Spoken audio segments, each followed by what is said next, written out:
Bem-vindos a mais esta reflexão, que nós necessitamos entender acerca da nossa realidade diante de Deus.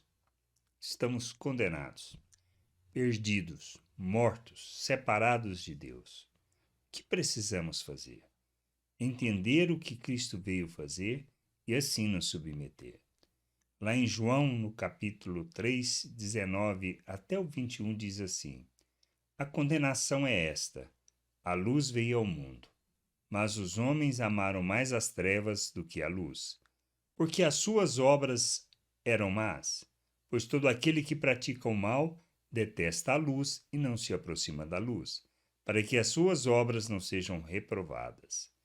Quem pratica a verdade se aproxima da luz, para que as suas obras sejam manifestas, porque são feitas em Deus.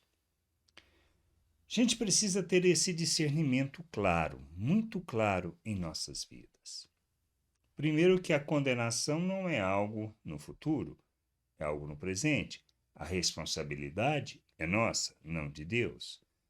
Nós é que cavamos a nossa própria morte. Vamos dizer isso de forma muito clara. Quando nós escolhemos viver segundo a maneira natural de pensar, isto é, sermos egoístas, arrogantes, orgulhosos, achando que o que nós fazemos devemos fazer para agradar a Deus ou agradar a nós mesmos, que devemos buscar os nossos interesses. Quando nós somos religiosos, nós fazemos as coisas para que Deus veja, assim se agrade e assim nos recompense. Isto é pensamento natural, isto é arrogância, isto é achar que Ele tem a obrigação de nos abençoar. E é isto que acontece? Não, isto é pensamento religioso. O aspecto importante que a gente precisa entender é que o diabo, quando nós, como ser humano, pecamos lá em Adão, quando houve a rebeldia de fazer aquilo que Deus tinha dito que não era para fazer, nós nos afastamos de Deus, nós morremos. Nós ficamos separados de Deus, mortos em nossos delitos e em nossos pecados, achando que o que nós fazemos ou que nós temos a capacidade de fazer as coisas para agradar a Deus e Ele teria a obrigação de nos recompensar.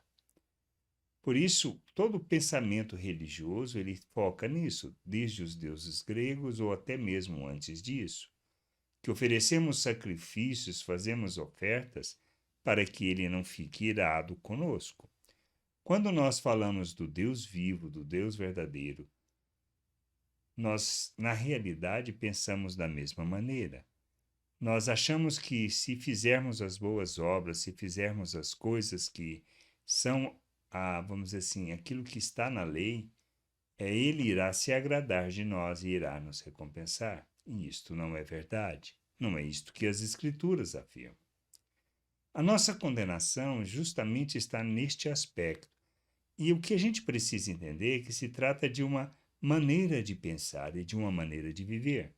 Quando falamos da maneira de pensar do mundo, ou seja, segundo o pensamento natural, é quando nós estamos buscando os nossos interesses. Quando nós somos egoístas, quando nós somos arrogantes, hipócritas, mentirosos, quando nós buscamos somente os nossos interesses, quando nós não nos preocupamos com o outro, com as suas necessidades, as suas limitações, ou até mesmo com a sua cegueira espiritual.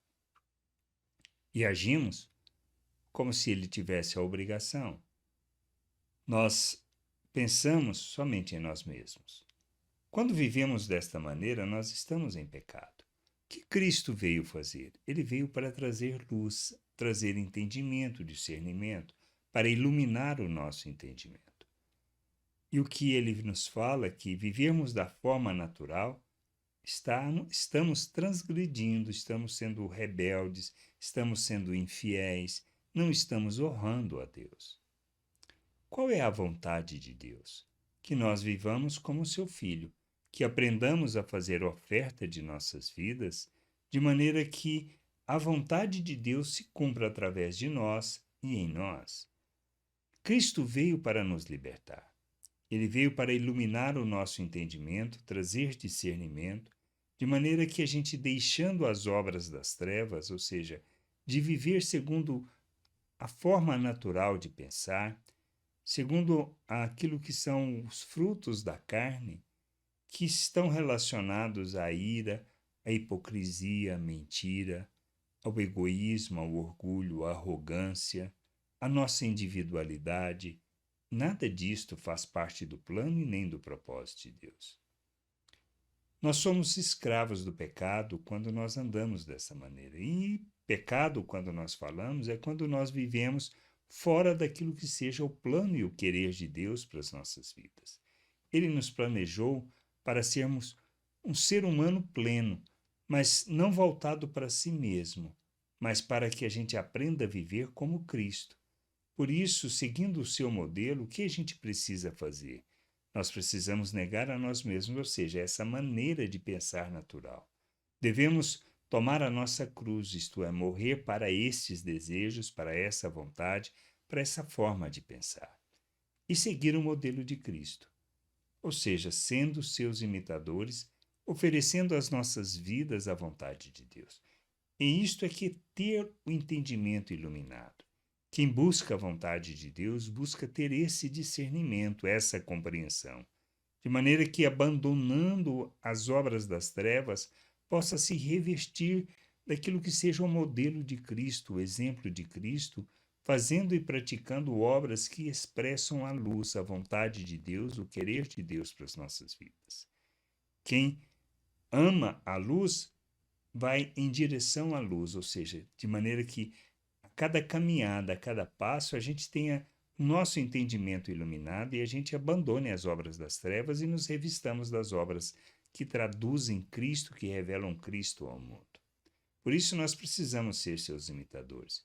Quando nós não caminhamos para isso, na realidade estamos caminhando em sentido contrário, nos afastando da luz.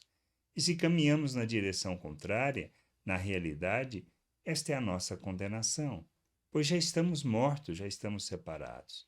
Jesus disse que ele não condenaria ninguém, mas as suas palavras condenariam.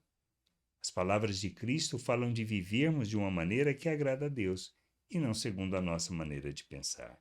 Que a gente entenda isso, que precisamos nos comprometer com Deus, com o nosso Pai, com a sua vontade, para que, sendo imitadores de Cristo, a gente ande neste mundo sendo o ser humano que ele planejou e não segundo a nossa maneira de pensar.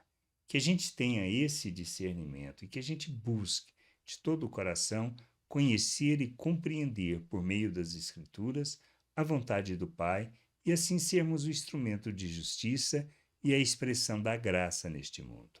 Graça e paz sobre a tua vida. Amém.